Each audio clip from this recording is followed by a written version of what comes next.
Here's a simple recipe for making chocolate truffles with milk at home.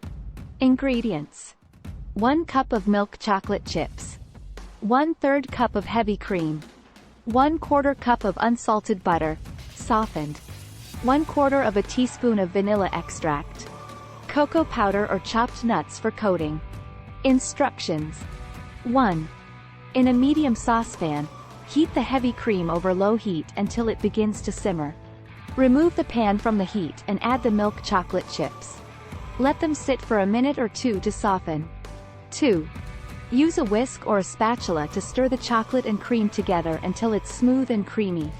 Add the softened butter and vanilla extract to the mixture, and stir until it's fully incorporated. 3. Pour the mixture into a shallow dish or baking pan, and place it in the refrigerator to chill for at least 2 hours, or until it becomes firm enough to scoop. 4. Once the chocolate mixture is chilled, use a small cookie scoop or spoon to form small balls of the mixture, and roll them in cocoa powder or chopped nuts to coat. 5. Place the finished truffles on a plate or in an airtight container, and store them in the refrigerator until you're ready to serve them. Enjoy! Note: you can experiment with different coatings for your truffles, such as powdered sugar or shredded coconut, to give them a different texture and flavor.